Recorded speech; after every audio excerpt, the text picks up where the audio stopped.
Rock Solid Radio wants to thank Casey's Outdoor Solutions. Casey's is a premier garden center and gift shop located in Lawrenceburg, Indiana. They offer a wide selection of high-quality plants, landscaping materials, and home decor. They do amazing high-quality work and can help you transform your indoor and outdoor living spaces into something beautiful.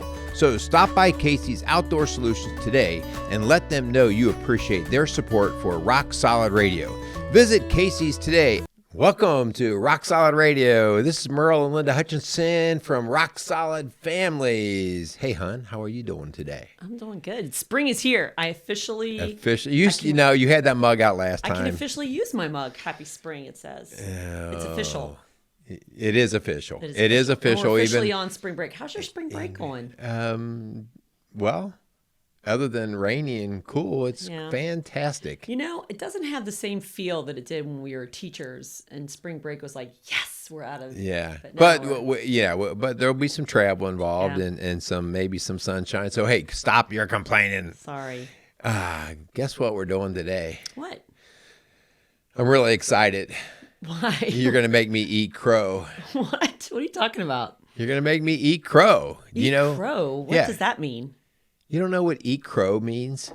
Is that kind of like eat rabbit or deer meat or something like that? Like we're not physically This is what I work with. Strange. This is what I work with. Hey, speaking of strange meat, do you remember when our boys were like really into hunting? Yeah. And then they like caught squirrel and they caught rabbit and they caught frog legs. You don't really catch it. You shoot it, but go ahead. Anyway, they hunted all those things. And then they skinned it and stuff. And then they stuck it in the freezer and they never ate it. Yeah. And then they're like, we should have a big like grill out and we never ate it. It's like, what's the sense? Finally, I threw it away. And they're like, I can't believe you threw it away. And I'm like, it sat there in the freezer for years. It's 4 gross. years, yeah. Like, I think it's time. So we're not eating crow. No. So the phrase eating crow, okay, eating crow is, I've never eaten crow. I have eaten some different wild game. I've eaten goose, and goose was, I did not like goose at all, wild goose, okay? But they say that eating crow, if you actually ate crow is a really kind of repulsive, gross-tasting meat. We're not going to do that, are we? It's like a fear factor thing. But if you had to eat something you didn't like, you would be just like dreading it, right? Where are you going with this? And so eating crow comes from the idea that you are going to have to do something you don't want to do. And typically the phrase eating crow is when you have to admit something that maybe you've done wrong or you made a mistake. I know that's hardly ever happened to me, but if I had to, I have a feeling this show today, you're going to make me do that. Well, you're talking about like eating humble pie. Right, like if somebody's like messed you're up. Admitting you messed up, So right? eating humble pie, eat crow. I'd rather eat humble pie than eat crow. Dirt. Oh, I don't know. See, humble pie is not good pie. Okay. It tastes bad. Okay. Neither one of them. You're just fooled by the pie part. So, okay. We're getting off track here. What are we even talking about today? Okay, so we're doing the parables. Yeah. Right? We're doing several different parables. And parables are the stories that Christ used to help teach the people of the time. Right. A lesson for today. Right. And so the thing that we're going to grab onto today is the parable of the prodigal son. Oh, I love that one. Okay. Love that one. And there's a part of this story. So a lot of times people they look at different parts of the story that they can relate to. But the part that I relate to is the eating crow part. Ooh. The part where, and we're going to talk a little bit more detail. So most of you have probably heard the story of the prodigal son, but there's a part there where the son has to admit his wrongdoing, has to admit his bad choices, has to come clean. I see where this is going. Yeah. And it's like, I get the part where the dad's like, oh, welcome back. But the part that the son does, like, admitting he's wrong. So share with us then, hon. It sounds like you're setting yourself up. I've never actually made a mistake. I don't. Okay, so all right. Well, that would be the first one right there. Okay, all right. No, one of the times I was thinking about like what was a time that I struggled with eating crow. And I thought about, basically struggled with the idea of kind of admitting not necessarily a wrong, but something where I had to go back and kind of plead for mercy. Oh. Okay, I had to plead basically to be allowed back in. And that was my first counseling job. Okay, so I was teaching over at East Central High School. And I came in, I had my counseling license, and an opportunity to go counsel came available, and it was over at Batesville High School, one of our other area high schools. And I was like, oh man, this is a great opportunity. And you remember that, right? We both thought, hey, I get to use my license, I get an opportunity to counsel. And so I was all excited about that, and it kind of came in a rush. So kind of in a rush, I was like, okay, well, I'm going to take this job. And so I kind of left. I didn't leave East Central in a bad way, but I didn't give them quite the heads up because it happened over the summer. Yeah. And I took on my new job over at Batesville, all excited. And, hon, it was only a few months into that job where I was like, what did I get myself into? And it had Maybe nothing. I made a mistake. Yeah, it had nothing to do with the Batesville folks. I mean, I love that community, love those people. It was the work. And it was another time where I learned a little bit more about myself. I learned that I really enjoy counseling and working kind of hands-on, one-on-one with people. But that counseling job had me preparing college admission forms, A lot of paperwork, doing schedules, dealing with college fairs, sitting at a desk and working through That's not stuff. your thing. And it was very little human interaction. And I mean, 3 months into that, I was just going, oh my Yeah, gosh. shoot me now. So the eating crow part came when my old position back at East Central opened back up. And I kind of had to go back on my knees and go, hey, is that job open? Hey, you got any openings over there? I might have made a mistake. What was so funny is when they said, yeah, we definitely, would like to talk to you about it. I came in and I knew all those people so well, okay? Margaret Stewart and Jim Helms and all those guys. And I kind of had this feeling of like, hey, they know me. I know them. It's going to be good. They grilled me. Made you interview all over again? Not only interview, it was the hardest interview I've ever gone through in the school setting, because they were all about, are you sure you're ready to be back here? Yeah. Are you sure you're ready? Is your heart ready? Is your commitment ready? And I got done from that, and I was like, I just got beat to death. So that was a time where I felt like, man, I just ate crow. I just had, and again, eating crow is not bad. It is a time of awareness. It's a time humbling. of coming together. Yeah, and it is that humbling. So ultimately, it's not a bad thing, but nobody likes going through the process. No. So you're not off the hook. What? You set me up. You're the one that started the subject. Let me hear yours. Oh. Come on. Eating crow, baby. Eating crow. Don't even tell me. Well, I think back to a time. Let's go to the sponsors of today's show. Yeah. I know where we're going. No, my dad growing up, he was an awesome man. He still is, but he had a lot of wisdom that a lot of times I didn't like. You were smarter than him? I sometimes thought I was. And so one of these occasions was when I first got my license, and it was kind of a snowy, yucky day. And I was taking a group of students to a retreat. And my dad told me all about ice and snow and driving in it. And I was literally like, I know. I got this, right? I know better. And I did not get 3 miles down the road. And I slid into the back of a car at a stoplight. Oh. That was eating crow, because the first person I had to call in a phone booth, by the way, this was before the days of cell phones. Yeah. In a phone booth, thank God, was at the stoplight. Was my dad. Yeah. And of course I'm crying and I am eating crow. Like, you're Dad, right. you were right. You were right, Dad. You were right. I had that so wrong. And I am now at an accident down the street. Yeah. Hitting the car was the least of your Oh, problems. my Talking to your gosh. dad Yeah. was the real come to Jesus moment for Very Miss humbling. Linda. Yes, it was very humbling. So Eating I would crow. say I ate humble pie that day. Yeah. Yeah. So again, we're going to talk about this parable, and the whole idea is we like to go through here on Rock Solid Radio. How do we use these stories to improve the life that we have, the marriage that we have? Yeah. What does this mean to us? The parables were told with things that had meaning in the day.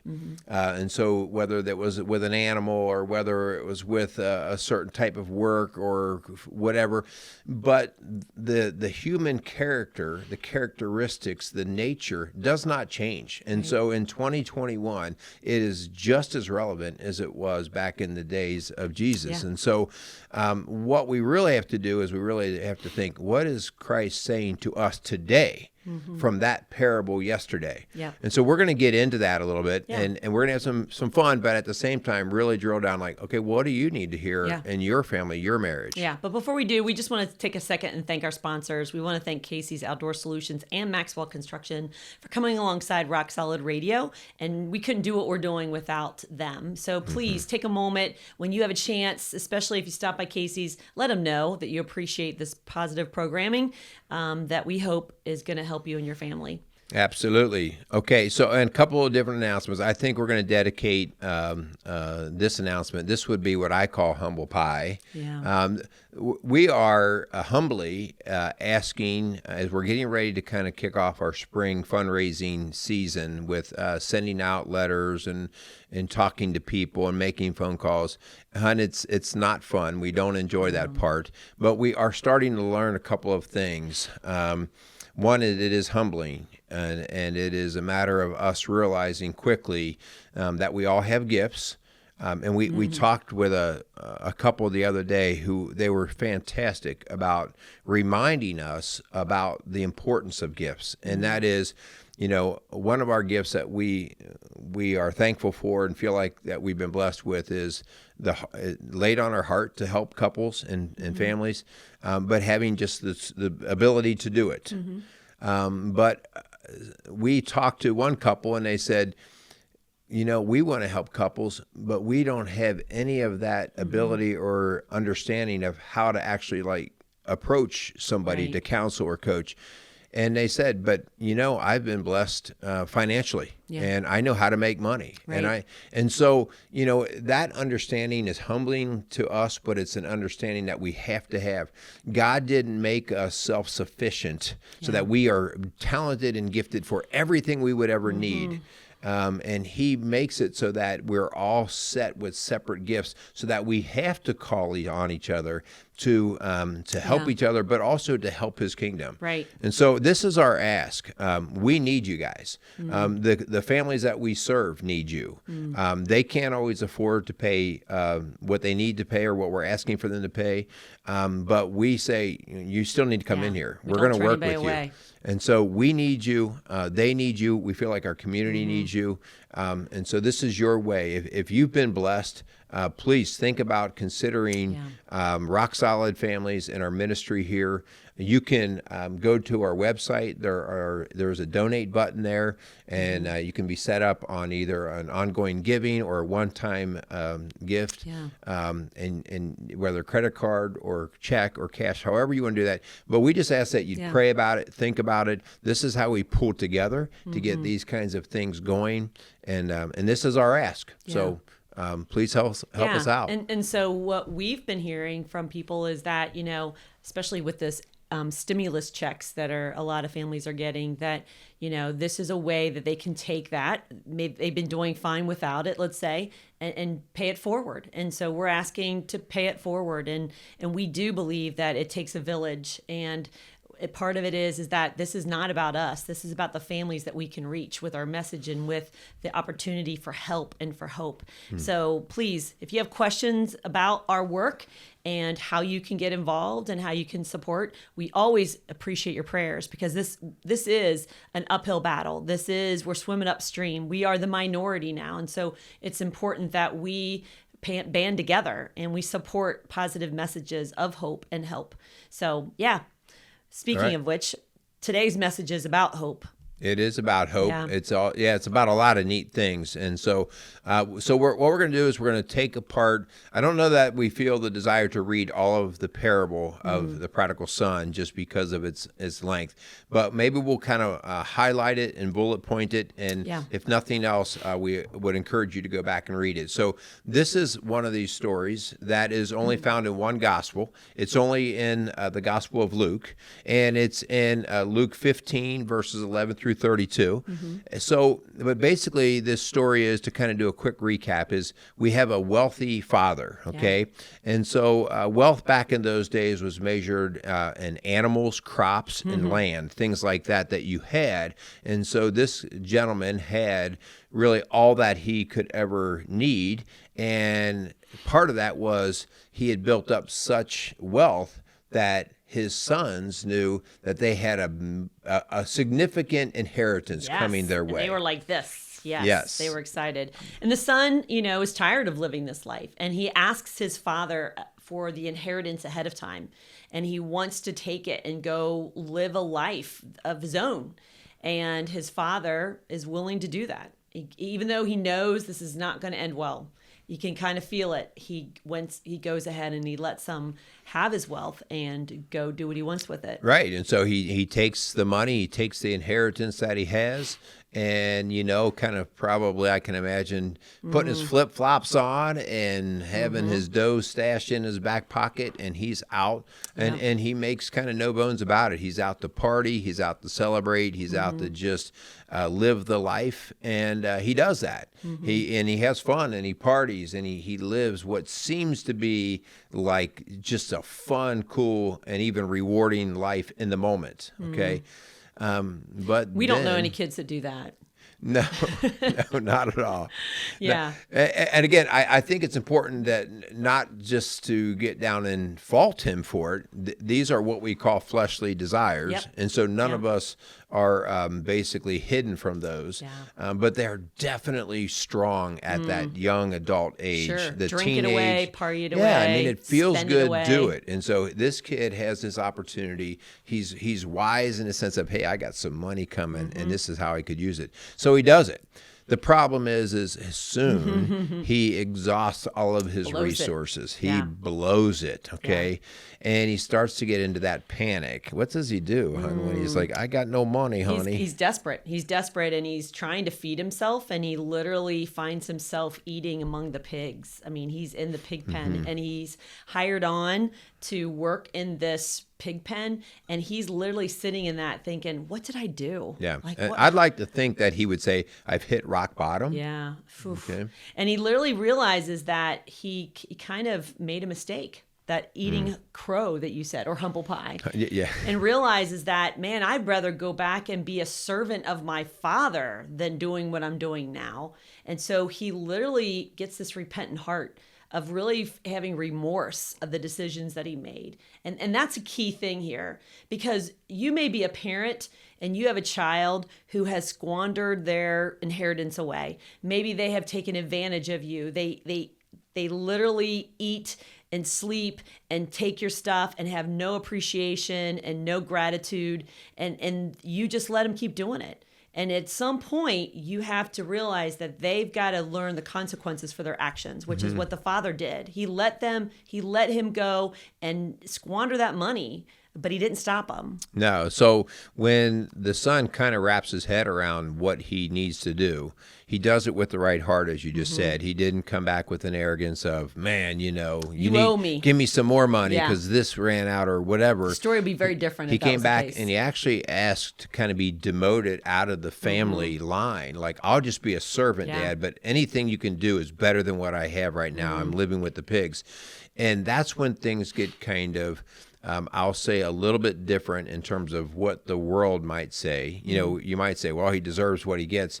But the father opens his arms and is just beyond ecstatic when he sees not just his son come up the road, but see the heart from the son that comes up the road. That's what's so different. And his father just basically is all over him with love. Go get him cleaned up, go get him the best robe and sandals, and let's throw a party. Yeah. And so he's welcomed fully fully back in, kind of like no demotion or anything. Yeah. And that's really a picture of grace of the Father, of our Heavenly Father, who loves us despite our bad decisions. You know, my dad did not grill me when I called him that day. He literally got in his car and he came to that spot, and he never once said, "I told you so." He never once rubbed my face in it. He hugged me because I was crying and I was scared. And he's like, "It's going to be okay. It's just stuff." And God love him. I felt so humiliated and so regretful that I had just not even listened to him and I did my own thing. But my dad did not treat me that way. He treated me with grace and mercy and forgiveness. And that's what the prodigal son's father did to his son. And that's what our Heavenly Father does to us. And that's what he's calling us to do to our children. Right. But there's another part to this. Yeah. Okay. So there's another character actually. So there's the father, and then there's the prodigal son, but there is the character of the older son. And the older son, you can kind of get him. I do get him a little bit because it doesn't sound right that you should get him because he seems like maybe not the best character, but you can see what happens. He stayed in the family the entire time, did the work that he was probably assigned to do or responsible for, did his thing, was loyal to his father, and all of a sudden his little punk brother leaves and causes all this commotion, and his brother comes back, and not only does he come back, but he's welcomed back with a party and the best food and drink and all this stuff, and all of a sudden the older son basically in our language goes, "Really? Really? Really? Is it really? Like, I'm here all the time. Hello, I'm doing all what about this." me? Yeah, and so the jealousy, the entitlement that comes out of the older brother is another thing that we have to lay grips on because so oftentimes we look at how somebody's living a life and we're like, "Oh, well, maybe that person's going to hell for what they're doing, or that person should get this." And the real question we need to ask is, are we trying to play God? We don't tell the Father what to do. The Father does what he does because he knows what he's doing. And so our jealousy of another person's status in life is really not what we're needing to be concerned about. We need to be concerned about ourselves and how we are interacting with the Father. So anyway, that's kind of that story. Yeah, but let's talk a little bit about that, hon, because that walks in our door all the time. Those are the people who are harboring bitterness, resentment, unforgiveness because of what something else happened to someone else or didn't happen to someone else, or they didn't get what they deserve, or they got what they don't deserve. And so we have these folks that are just bound in this bitterness, and it just eats them up from the inside out. Yeah, life's not fair. So that other brother, man, that's just as big a story as the prodigal son. Yeah, there's multiple sermons just in that. So, but anyway, so in that parable, you've got lots of different family dynamics, but different human character traits that come out. And so we want to try to take a little bit of time to kind of see how might this be projecting in your own home, whether you're part of it, guilty as charged, or whether you're experiencing it. So the first thing that I think is really important, especially when I'm talking about marriage, because we see this all the time. This is the other thing that walks through our door all the time. The very first concept that we get proposed with here is the prodigal son, and basically saying the grass is greener elsewhere. He's excited about it, right? Like we see this in marriages where they're starting to drift apart, and one of the partners, if not both, start to fantasize about a different or what they believe is a better life. Maybe it's with a different partner. Maybe it's with no partner. Maybe it's living some different adventurous life. But they start to put their focus on that, and it becomes huge. Yes. Right? It's extremely green. Yeah, it's it looks extremely, so good. Yeah. Yeah. And so this is really important to understand that this is a fleshly desire. It is not of the Spirit, okay? And I think, hon, we've talked about this before. People confuse this soulmate thing. We see this. See this with affairs. Yeah. So somebody has an affair, and they're still in the marriage, and they'll say, "I found my soulmate." Oh, and we really want to go, no, you found your fleshly desire. Yeah. You did not find your soulmate, because God does not work counter to marriage. You know, you said something about the grass is greener. Have you ever heard the one that says sometimes the grass is greener on the other side of the fence, but it may be fake? so it may be astroturf, so. Well, I've always heard the grass is green on the other side, but you still got to mow it. You still got to mow it. Or maybe you got to water it. But, it looks really good. And those are those temptations that you just imagine in your head and dream that, man, if I was only single again, or if I could get on a Christian mingle site, or if I could, get rid of this husband, or the kids would move out. And we can't let that run because it can get to us in a bad way. And we want to remind you, this is something that is in our control.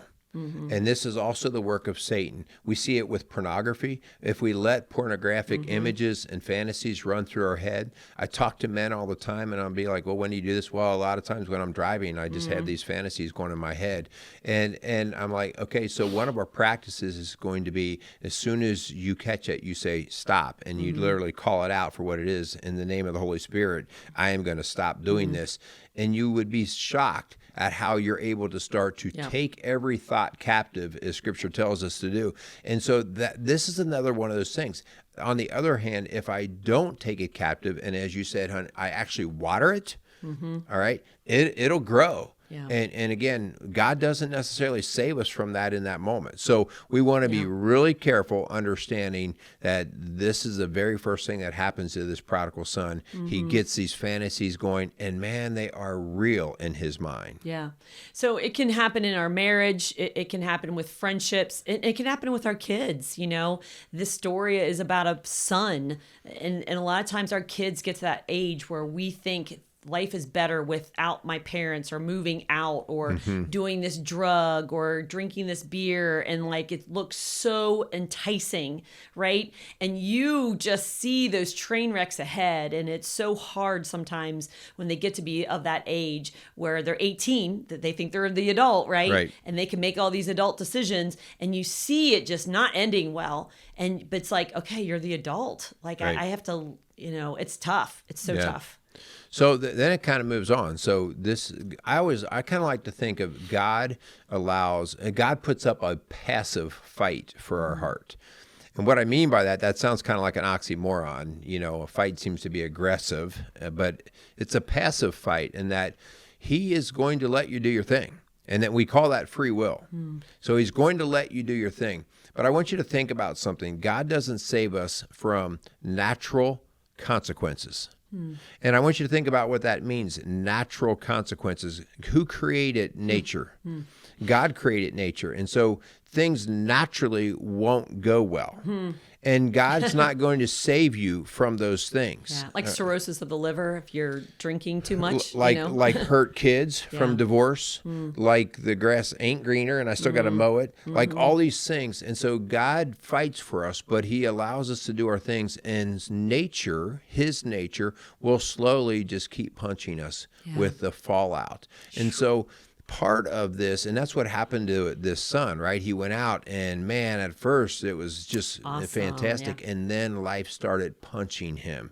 The natural things, I'm hungry, I'm dirty, I'm no longer comfortable, and God lets you experience those. And his definition of pain is very different than yours. You are in the immediate fleshly pain, and God says, hey, this is nothing. I want you, if this is what we can use to teach you, then trust me, this is nothing. This might be what you need. So hitting rock bottom is not a curse. It's actually a blessing. It's God's way of hopefully opening your eyes to see the danger ahead and the difference that he can make. And so he's calling us back home. He wants to have a relationship with us. He's going to allow us to experience some pain and some natural consequences of our decisions, just like he did the prodigal son. But when we turn and we have a repentant heart and we surrender our way and our choices for his way, because by the way, they're a lot better than anything we could ever imagine. And it's been proven. I mean, we've talked about this in other shows before. This is not about whether, these Christians say, that this is better. No, I mean, we actually have all the statistics that back God's way is the right way, and it produces the best fruitful living. Yeah. And speaking of fruit, we talked about that in our last show. Mm-hmm. And you've got to water. You got to water those seeds. We've got to realize that grass is not going to be green anywhere unless you water it. And that's where the surrender comes in. That's where the active choice of repentance comes in, where you say, I'm quitting it. I'm turning it over to you, Lord. I give this, I'm going to replace this bad habit, this bad behavior that I know, God, does not please you and is hurting me and my family, and I'm going to choose you. Right. That is so huge. And when the son does this, notice he does not come back in with an entitled heart or anything. Arrogant spirit. Yeah, he drops to his knees. And so one of our challenges would be, like in a marriage situation, one of the things we talk about all the time is the very first thing that we actually do when we come out of what would be an argument or a heated disagreement. The very first thing that we coach in the first coming together is the first person who's hurt that can come to with an apology. Yeah, owning it. Yeah, because the apology is an expression of the repentance of the heart that, this isn't working and I need to go a better way. Yeah. It's a surrender.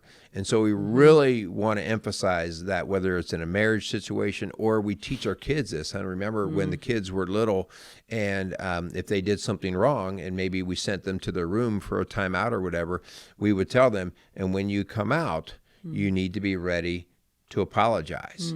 And sometimes I'm ready to come out. And you go, well, what'd you do? Nothing. Okay, well, go back into your room, okay? Yeah. Because that repentant heart or that apology, we can only do that when the heart's ready. Otherwise, you can't hardly get those words to come out of your mouth. Right. And so at the end, the brother who's so jealous and resentful of his brother that came home and was welcomed back, that's a whole nother, like you said, a whole nother sermon in itself. And that's something we don't want to do. When we see someone win when they shouldn't have win, or their wickedness gets rewarded, or they get away with something, we just got to trust that God is not just a God of grace, but he's a just God. Yes. And so there is going to be consequences, okay? And we just got to trust God that he's got a better plan. Yeah. And we've got to check our own heart. And we can't let that jealousy and resentment build up. But we see this all the time. You see it in family situations where you have one kid being jealous of another because of a certain thing, and fair does not always look the same. Yeah. Because of how kids' personalities are wired and what the circumstances is. We also see it in marriages where you might see some guy who you're trying to do everything right in your marriage, and here this guy, he seems to be just living the life of a king, but he's not doing things the way that you would want or in God's eyes. And right away, you become kind of jealous when you see him getting things, and your heart becomes bitter. And so understanding that this is not between you and another man. Yeah. This is not between anything but you and God. Yep. And so when we do that, we really eliminate the feeling of entitlement, because entitlement is what somebody else, what I feel they deserve, I deserve from them. Yeah. And so, and sometimes we feel entitled by God, like, or, God, you owe me this. And I think that's that thing where you always have to be humbled and go, oh, wait, no. God created you. You didn't create God. And, going back to my story of my wrecked car, we all are going to have those moments where we blow it. And we want to be received by our Father the way my dad received me, and by the prodigal son's dad received him. We're always going to want that. So we've got to prepare our hearts and be ready to give that so that we can receive that when it's time that we need that. So I love this story. It's such a powerful story, and it's such symbolic of our relationship with the Lord and how he sees us. And we have strayed, and he's always welcome. He's always willing to welcome us home. Yeah. So we're going to wrap up. Yeah. And so one of the challenges that we would pull from this story is to think about the prodigal son and how he finally came to writing his, if I could say it, his thankful list when he was eating the pig's food. Yeah. But it took him eating that food to make him go, gosh, man, I had it so much better. So because we are oftentimes living such a life of comfort and even extravagance compared to many people around the world, how about you? What are you really thankful for? Man, what is the last time you thought about, man, I'm blessed to have the things I have, whether it's family, whether it's job, whether it's finances, whether it's health. I could focus on what I don't have, and that's what I'll see. But when I focus on what I do have, man, that's what I'm going to see. And it's a huge perspective shift. Yeah. And then when you write that down. I want you to speak that. I want you to speak that to your spouse. I want you to speak that to your children. I don't want you to be like, here's my list. But I do want you to say, hey, thank you. Thank you for cooking dinner. It was so good tonight. Hey, guys, thank you. Thank you for just cleaning up your room or whatever. I mean, show appreciation, acknowledge that you see it, because it definitely changes, I think, your heart, and it keeps it softened. Right. It feeds the heart. Yeah, for sure. So, at the end of the day, don't be so slow to eat a little crow.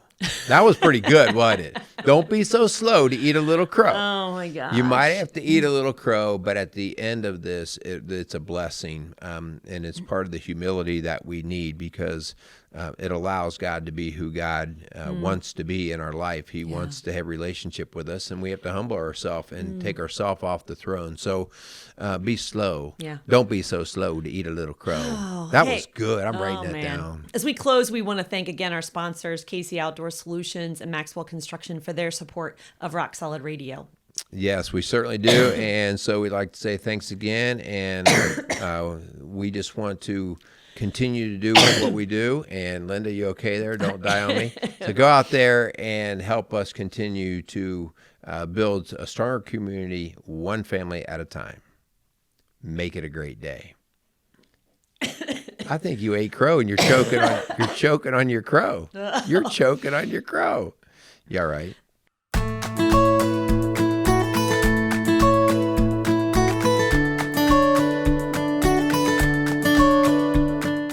Rock Solid Radio wants to thank Maxwell Construction, who has been our sponsor since the very beginning. For over 30 years, Maxwell has delivered the highest quality projects by holding to their core values of customer satisfaction, positive attitude, respect, and excellence. So if you have any kind of commercial construction need, give Maxwell Construction a call today at 812-537-2200.